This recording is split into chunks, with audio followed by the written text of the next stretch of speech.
In recent years, financial independence has become not just a goal, but a deeply ingrained expectation for many young women.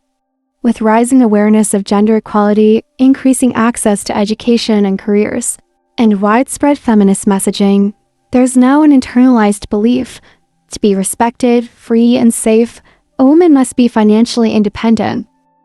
This mindset encourages self-reliance. Women pursue their careers with determination, pay their own bills, support their lifestyles, and avoid financial dependence at all costs. Financial autonomy becomes a symbol of dignity, strength, and modern femininity. But beneath this empowering image is often a quiet tension, a fear of being seen as weak or vulnerable. The drive to do it all alone isn't always born from ambition. It can stem from fear. Fear of losing one's voice, fear of being controlled, fear of being dismissed as incapable. Financial independence becomes a fortress. 2. The pressure to overfunction. Many women experience a persistent discomfort when it comes to receiving help, even when that help is offered genuinely and without expectation. This unease is rarely about pride in the traditional sense. Rather, it stems from a deeper anxiety and fear. The thought process often goes like this: if I don't handle this myself, I risk losing control over my life and decisions. Relying on someone else, even someone trusted and loved, triggers worries about losing independence, autonomy, and ultimately, one's sense of self. There is a pervasive fear that if they are not the ones in charge, especially financially, they may be perceived as weak, less capable, or even less worthy. As a result, many women enter a state psychologists call overfunctioning, taking on more responsibility and workload than is necessary or healthy. This behavior is not motivated by an actual need or by an abundance of ability, but by an underlying fear of dependence. The drive to constantly prove oneself and to earn one's place in the world becomes relentless, exhausting, and all-consuming. It creates an environment where resting or accepting assistance is seen as a form of failure or laziness, while receiving help, no matter how sincere, breeds suspicion or discomfort. Even within supportive and loving relationships, this fear of dependence creates a barrier. It makes emotional and financial reliance feel unsafe and undesirable. This emotional state is rarely about financial literacy, ambition, or practical independence. Instead, it is rooted in a profound, deeply ingrained belief: I am only valuable and worthy when I am completely self-sufficient.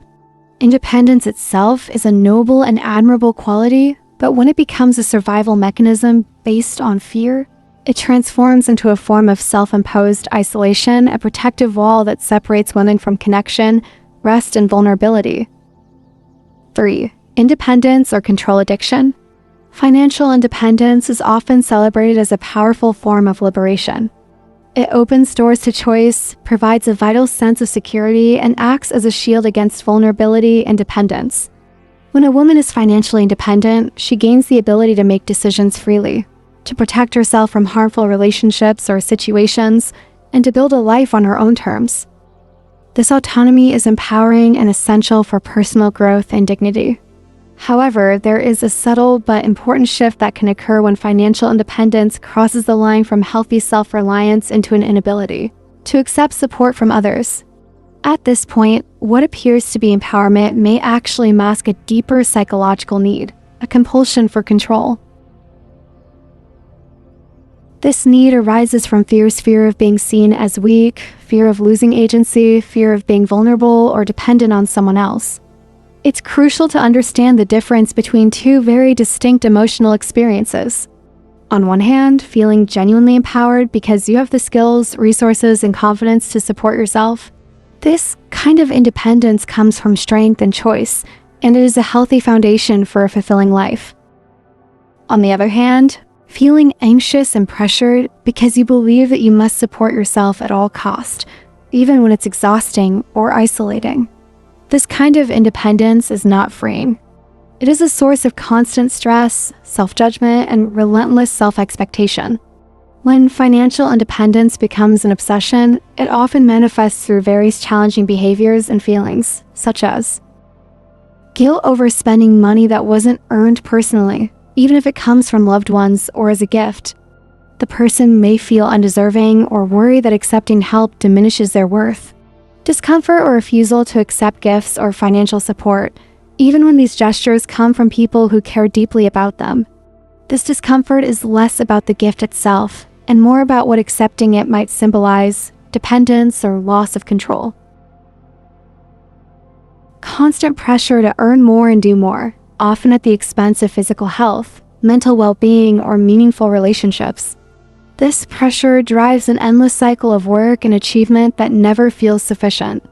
An inability to relax, rest, or relinquish control, creating chronic stress and burnout. The person may feel compelled to micromanage every aspect of their life and finances to maintain a sense of security. A persistent fear of being perceived as dependent, even in relationships or environments that are emotionally supportive and safe. This fear leads to emotional walls and prevents genuine closeness. When financial independence is pursued compulsively in this way, it ceases to be a tool for freedom and empowerment. Instead, it becomes a form of self-imposed imprisonment, a cage that limits joy, creativity, spontaneity, and emotional intimacy. The very thing that was supposed to provide security now becomes a source of isolation and anxiety, preventing a person from fully experiencing connection and peace. 4. The roots of the fear. Fear of devaluation. For many women, the fear of being devalued or seen as powerless is deeply ingrained and often rooted in both historical realities and personal experiences. Throughout history, women have frequently been marginalized, denied financial independence, and treated as secondary to men in economic and social spheres. This legacy is not just distant history, it still echoes in modern society's attitudes and structures. Women who lack financial means or economic autonomy are often overlooked, dismissed, or treated as less capable. They may be trapped in unhealthy relationships or vulnerable to exploitation because they have fewer options or less control over their lives. This legacy creates a pervasive and powerful fear. Dependence equals weakness, and weakness invites disregard or abuse. To counteract this, many women overcorrect by striving for hyper-independence. They build their identities around the idea that they must never rely on others financially or emotionally. This hyper-independence becomes a protective shield, a way to safeguard themselves from the risk of being devalued, ignored, or trapped. But while this shield offers a form of security, it can also isolate. The fear of losing power or respect sometimes becomes so intense that it blocks any possibility of vulnerability or genuine connection. Women may push themselves to do everything alone, believing that accepting help or showing need is synonymous with failure.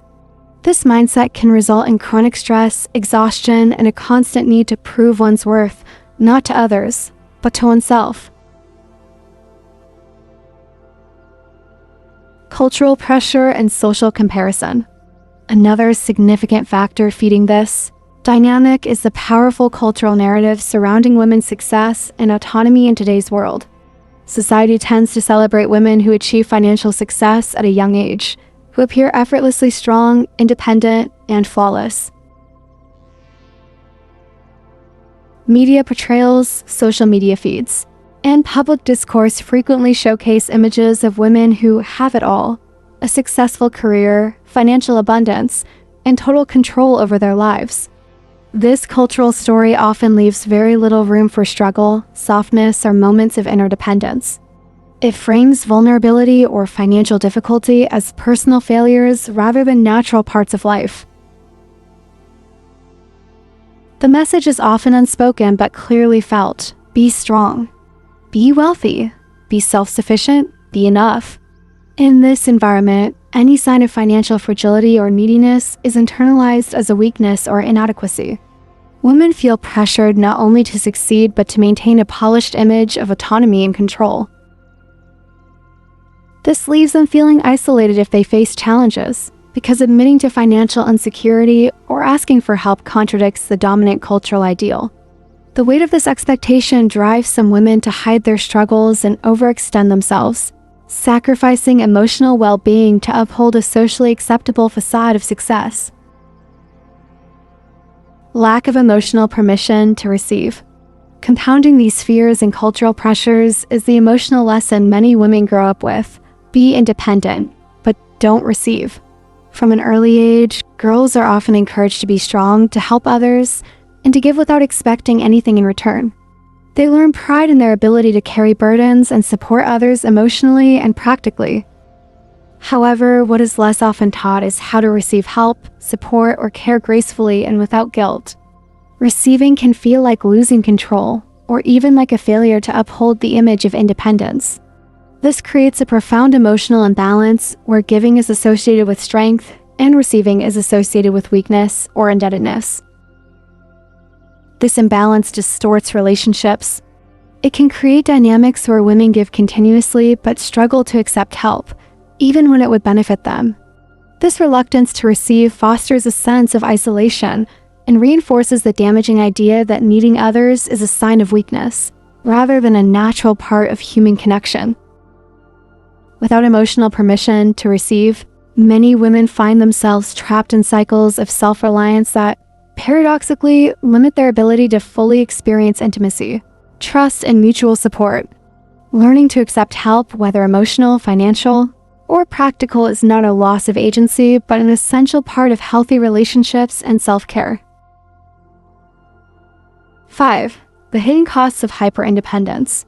While independence is widely celebrated as a vital goal, especially for women who have historically faced social and economic limitations, there can be hidden, often overlooked costs when independence is taken to its extreme. The pursuit of total self-reliance, though empowering in many ways, can also bring profound challenges and consequences that affect emotional health, relationships, and personal growth. Emotional exhaustion. One of the most immediate and significant costs of extreme independence is emotional exhaustion. When a person takes on the responsibility of managing every aspect of their life alone, whether it's financial stability, career demands, household duties, or emotional well-being, the constant pressure to be self-sufficient drains energy over time. This relentless self-management leaves little room for rest or recovery. The mental and emotional bandwidth required to do it all can lead to chronic stress, burnout, and feelings of overwhelm. Without the ability to share burdens or accept support, resilience begins to erode. Emotional exhaustion doesn't just impact mood. It also diminishes motivation, creativity, and the capacity to engage fully with life. Loneliness. Another major, but sometimes hidden, consequence is loneliness. The insistence on rejecting help or support, even when it is freely offered, can unintentionally create emotional and social distance. Relationships thrive on mutual give and take. When one partner or friend consistently refuses to accept support, it can leave others feeling shut out or helpless. Over time, this self-imposed barrier can lead to feelings of isolation. The person who insists on doing everything alone may find themselves physically surrounded by people, yet emotionally disconnected. Loneliness, in this sense, is not just the absence of company, but the absence of true connection, intimacy, and shared vulnerability. Stalled growth. Extreme independence can also limit personal and professional growth. Refusing to accept help or collaborate with others can narrow one's perspective and opportunities. Growth often comes from being open to new ideas, feedback, and shared experiences. When a woman feels she must do everything on her own, she may miss out on valuable mentorship, partnerships, or experiences that challenge and expand her capabilities. Moreover, collaboration frequently leads to innovation and creativity, both in careers and personal life.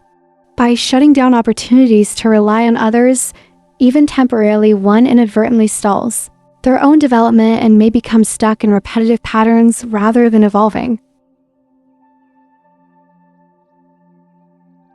Self-isolation.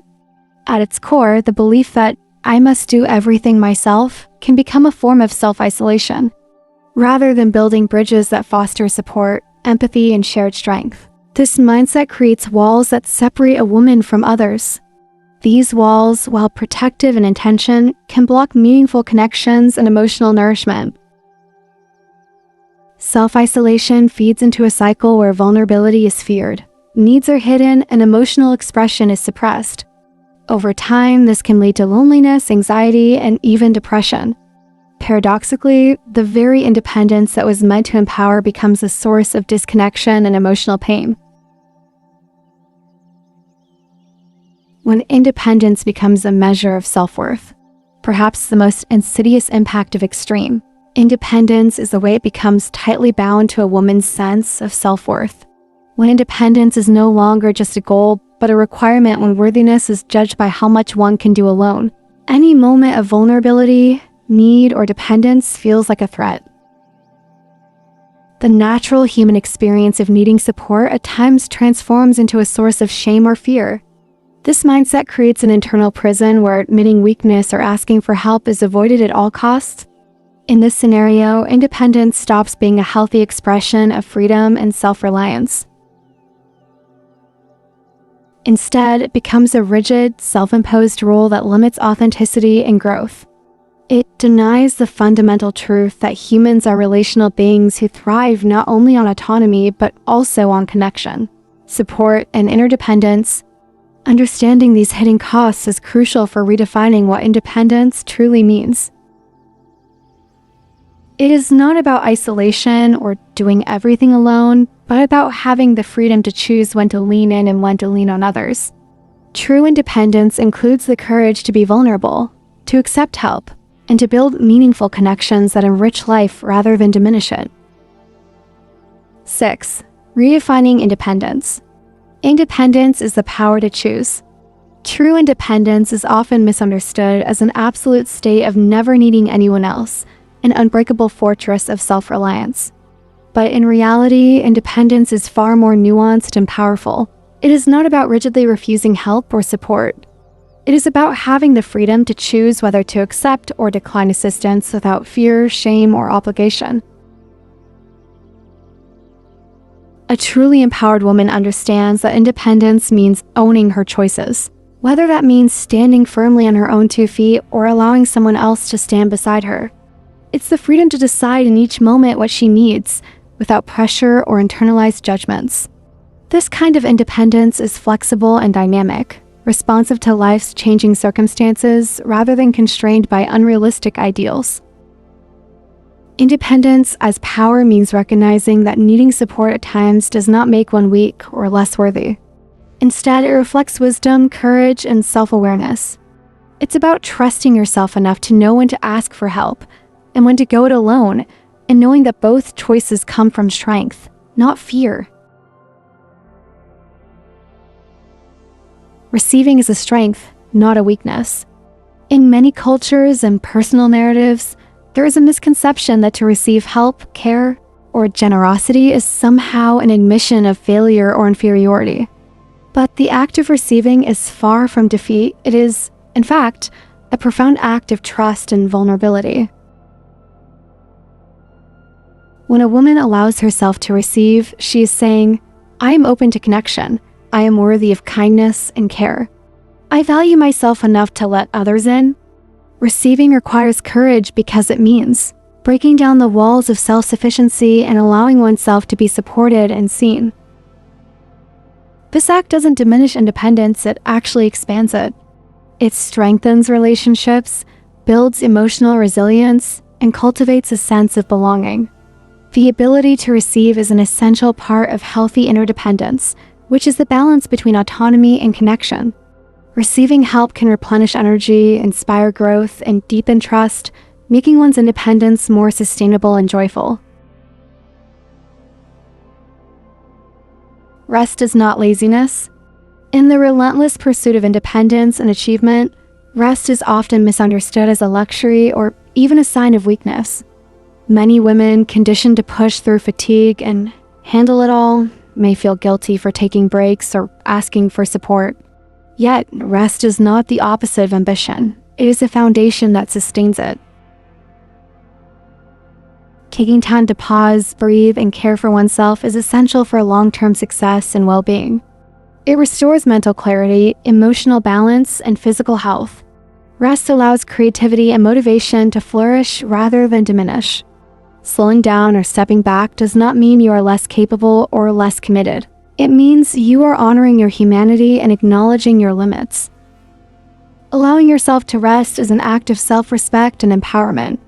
It creates space for renewal, making it possible to return to your goals with greater energy and focus. Far from laziness, rest is a radical and necessary act of self-care. Value beyond productivity. One of the most harmful myths tied to independence is the belief that personal worth is directly tied to productivity, financial success, or the ability to manage every challenge alone. This mindset reduces the complexity and richness of a person to a mere calculation of achievements or output. In truth, your worth transcends any measure of salary, workload, or perceived capability. You are inherently valuable simply because you exist, because you feel deeply, love genuinely, and contribute uniquely to the world in ways beyond the tangible. Money and productivity are tools means to an end, not the end itself. They can help create comfort, security, and opportunities, but they do not define your soul or your intrinsic value. Releasing the pressure to prove worth through constant doing allows a woman to embrace her full humanity, her emotions, her relationships, her dreams, and her imperfections. When independence is reframed this way, it becomes a source of liberation rather than constraint. It invites a richer, more compassionate understanding of oneself, a recognition that strength and vulnerability coexist, and that true power. 7. A new kind of power. There is profound strength in being able to take care of yourself, but there is also power in letting someone help without guilt, spending money on joy, not just survival, trusting others enough to be vulnerable, saying, "I don't have to do everything alone." The next step in women's empowerment may not be more independence. It may be more freedom to be interdependent, to ask without shame, to receive without fear, to share the load, not because you are incapable, but because you are human. Final reflection. Financial independence remains one of the most powerful tools women can possess. It protects, liberates, and empowers. But when it becomes a compulsion driven by fear, guilt, or the need to prove worth, it can rob women of the very freedom they're chasing. Let financial independence be a choice, not a condition for self-worth. Share and subscribe.